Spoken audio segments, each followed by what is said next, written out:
इस वीडियो में आपको क्लास 11th ज्योग्राफी सब्जेक्ट का कंप्लीट सॉल्यूशन देखने को मिलेगा।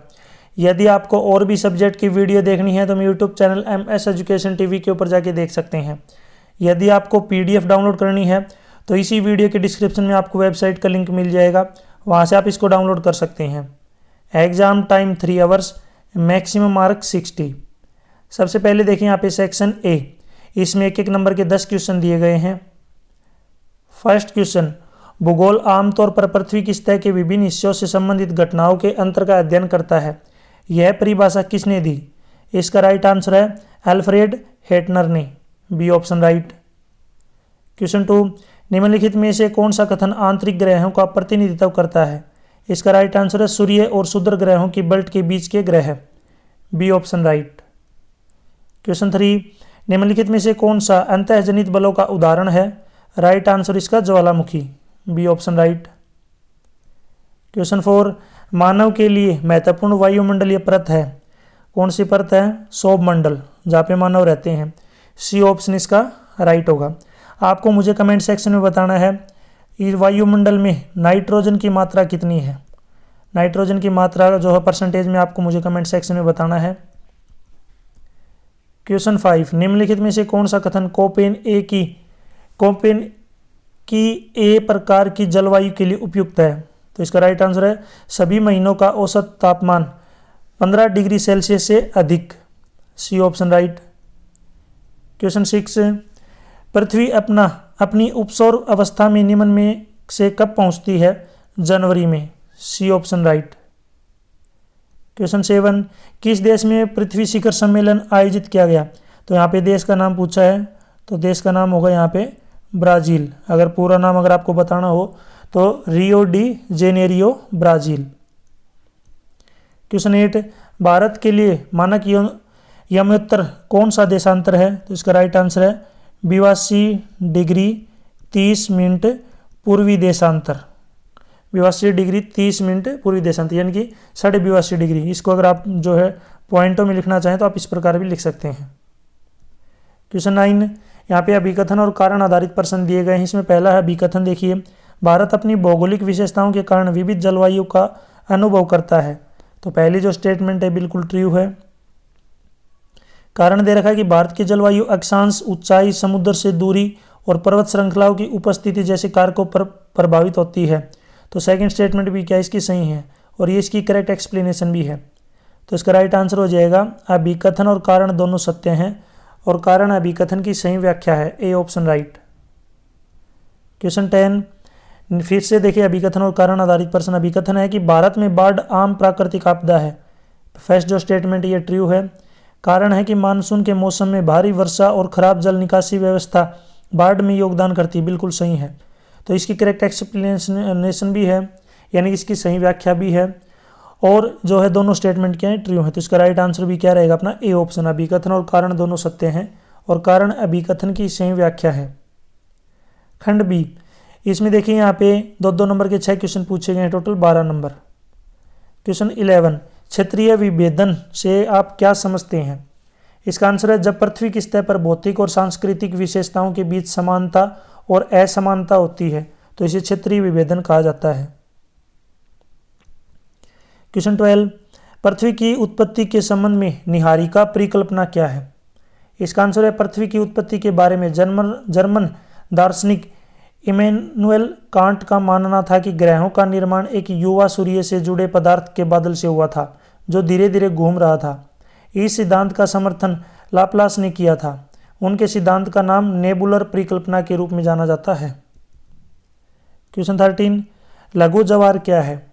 आंसर, जब सूर्य और चंद्रमा एक दूसरे के समकोण पर होते हैं और सूर्य और चंद्रमा की शक्तियां एक दूसरे के प्रतिकारक होती हैं।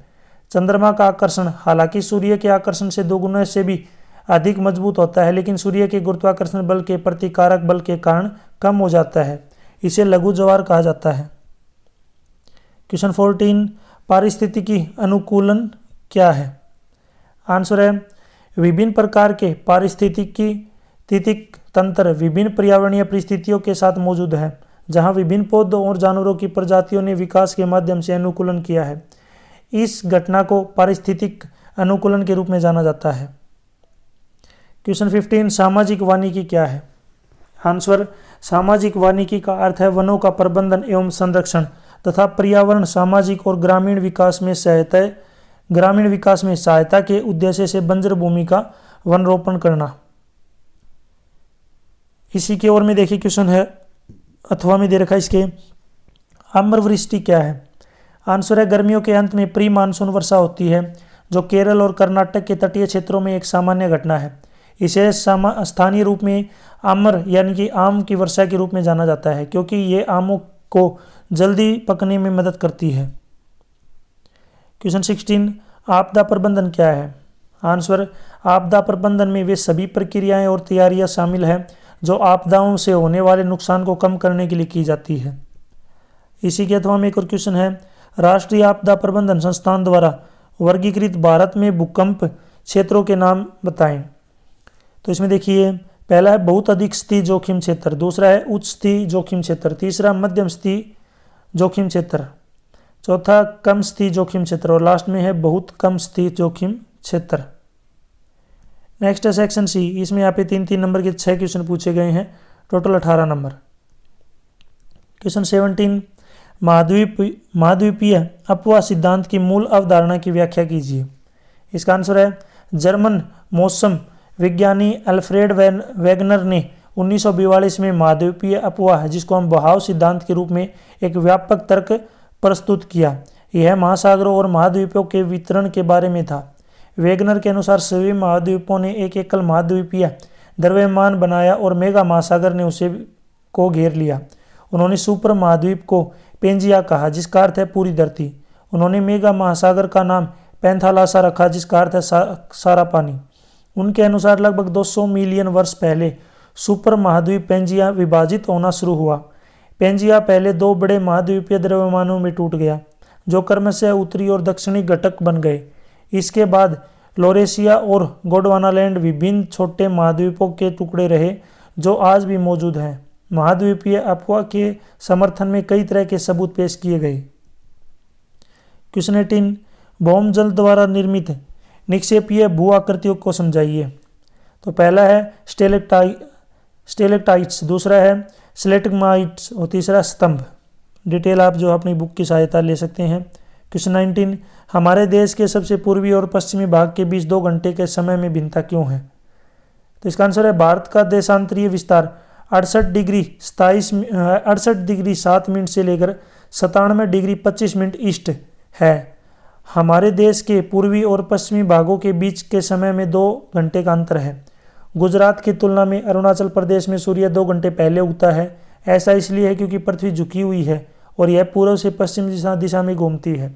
इसलिए घूमते समय दुनिया के पूर्वी हिस्से में दुनिया के पश्चिमी हिस्सों की तुलना में सूर्य की किरणें पहले पड़ती हैं। अगर हम यहाँ पे बात करें तो 1 डिग्री घूमने में इसको 4 मिनट लगती हैं।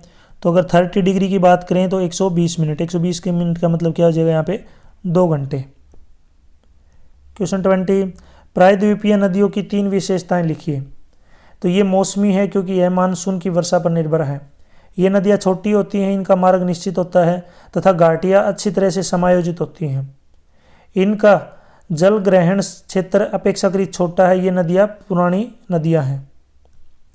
क्वेश्चन 21 अंतर उष्णकटिबंधीय अभिसरण क्षेत्र क्या है? जिसको हम बोलते हैं ITCZ। अंतर उष्णकटिबंधीय अभिसरण क्षेत्र एक निम्न दबाव क्षेत्र है जो स्थित है भूमध्य रेखा पर। यहाँ व्यापारिक हवाएं चलती हैं और इसलिए यह एक ऐसा क्षेत्र है जहाँ हवा ऊपर की ओर जाती है। जुलाई में ITCZ 20 डिग्री नॉर्थ से 25 डिग्री नॉर्थ अक्षांशों यानी कि गंगा के मैदान पर के आसपास स्थित होता है। इन्हें कभी कभी मानसून गर्त भी कहा जाता है। यह मानसून गर्त प्रोत्साहित करता है उत्तर और उत्तर पश्चिमी भारत में थर्मल लो का विकास। ITCZ के शिफ्ट होने के कारण दक्षिणी गोलार्ध की व्यापारिक हवाएं 40 डिग्री और 60 डिग्री ईस्ट देशांतर के बीच भूमध्य रेखा को पार करती हैं और कोरियोलिस बल के कारण दक्षिण पश्चिम से उत्तर पूर्व की ओर बहने लगती हैं। इसी के ओर में यहाँ पे एक और क्वेश्चन दे रखा है। देखिए यहाँ पे इसी के अथवा में एक क्वेश्चन और है, पर्वतीय वनों के बारे में स्पष्ट कीजिए। तो यहाँ पे देखिए पर्वतीय वन हिमालय पर्वतमाला में उष्णकटिबंधीय से लेकर टुंड्रा तक वनस्पति की एक श्रृंखला पाई जाती है जो ऊंचाई के साथ बदलती रहती है। पर्वतीय वनों को दो प्रकार में वर्गीकृत किया जाता है, उत्तरी पर्वतीय वन और दक्षिणी पर्वतीय वन। हिमालय की तलहटी में पर्णपाती वन पाए जाते हैं। इनके बाद 1000 से 2000 मीटर की ऊंचाई के बीच समशीतोष्ण प्रकार के वन पाए जाते हैं। उत्तर पूर्वी भारत की ऊंची पहाड़ियां श्रृंखलाओं, पश्चिम बंगाल और उत्तरांचल के पहाड़ी क्षेत्रों में ओक और नेस्टनट जैसे सदाबहार चौड़े पत्ते वाले पेड़ प्रमुख हैं। बाकी डिटेल में जो आप अपनी बुक का सहारा ले सकते हैं इसको। क्वेश्चन 22, हिमालय और भारत के उत्तर पूर्वी क्षेत्र में अधिक भूकंप क्यों आते हैं? तो इसका आंसर है भारतीय प्लेट उत्तर और उत्तर पूर्वी दिशा की ओर 1 सेंटीमीटर प्रति वर्ष की गति से आगे बढ़ रही है और उत्तर से यूरेशियन प्लेट द्वारा प्लेटों की इसी गति को लगातार बाधित किया जा रहा है। इसके परिणाम स्वरूप दोनों प्लेटें एक दूसरे से जुड़ी हुई हैं, जिसके परिणाम स्वरूप अलग अलग समय पर ऊर्जा का संचय होता है।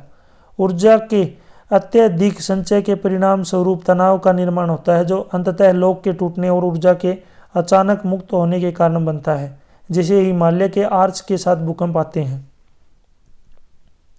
इसी के ओर में एक और क्वेश्चन है, चक्रवात के बनने के लिए बुनियादी आवश्यकताएं क्या हैं?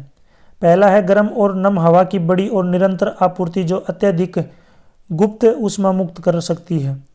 दूसरा है प्रबल कोरियोलिस बल जो केंद्र में निम्न दबाव को भरने से रोक सकता है, क्योंकि भूमध्य रेखा के पास कोरियोलिस बल की अनुपस्थिति 0 डिग्री से 5 डिग्री अक्षांश के बीच उष्णकटिबंधीय चक्रवात के निर्माण को रोकती है। नेक्स्ट है सौरमंडल में अस्थिर स्थिति जो स्थानीय गड़बड़ी पैदा करती है, जिसके आसपास चक्रवात विकसित होते हैं। मजबूत ऊर्ध्वाधर हवा की कमी जो ऊर्ध्वाधर परिवहन को बाधित करती है। गुप्त ऊष्मा। नेक्स्ट है यहाँ पे सेक्शन डी। इसमें देखिए यहाँ पे क्वेश्चन दिए गए हैं अपने 5-5 नंबर के यहाँ पे आपको क्वेश्चन देखने को मिलेंगे। तो इन क्वेश्चनों के जो आंसर है आपको मेरी वेबसाइट के ऊपर मिल जाएंगे, क्योंकि यहाँ पे बड़े क्वेश्चन है, अगर यहाँ पे समझाऊंगा टाइम लग सकता है। क्वेश्चन 23 का है रासायनिक अपक्षय के विभिन्न प्रकारों की व्याख्या कीजिए, नदियों की विभिन्न अवस्थाओं को समझाइए। 24 उन प्रक्रियाओं की विवेचना कीजिए जिनके माध्यम से पृथ्वी वायुमंडल प्रणाली ऊष्मा संतुलन बनाए रखती है और इसी के अथवा में पवनों की दिशा एवं वेग को कौन से कारक प्रभावित करते हैं। क्वेश्चन 25 उत्तरी मैदानों की विशेषताओं या विशेषताओं को जो है स्पष्ट कीजिए, इसी के अथवा में है गंगा नदी तंत्र के बारे में समझाइए। इसी में एडा में पार्ट देखिए, जो अपना ई पार्ट है, ये 5 नंबर का आपका मानचित्र आधारित प्रश्न दिया गया है। मानचित्र के लिए आपको अलग से वीडियो बनेगी, आपको मिल जाएगी मेरे यूट्यूब चैनल के ऊपर। भारत के कोई 2 राज्य जिनकी सीमाएं भूटान से लगती है। इसके अलावा पाक जलडमरू मध्य महानदी डेल्टा, नर्मदा नदी और थार रेगिस्तान, ये सभी आपको जो है मैप के क्वेश्चन हैं, आपको अलग से वीडियो में मिल जाएंगे, या फिर आप जो है मेरी वेबसाइट के ऊपर जाके देख सकते हैं। आपको कमेंट सेक्शन में बताना है अपने इंडिया के अंदर, भारत के अंदर जो सबसे लंबी नदी है उसका नाम आप मुझे कमेंट सेक्शन में बताएंगे। सबसे लंबी नदी का नाम आपको मुझे कमेंट सेक्शन में बताना है। और भी वीडियो देखनी है तो मेरे यूट्यूब चैनल के ऊपर जाके देख सकते हैं। अगर आपको PDF डाउनलोड करनी है तो इसी वीडियो के डिस्क्रिप्शन में या फिर आपको इस कोने में वेबसाइट का नाम दिख रहा होगा, वहाँ से आप इसको डाउनलोड कर सकते हैं। Thanks for watching.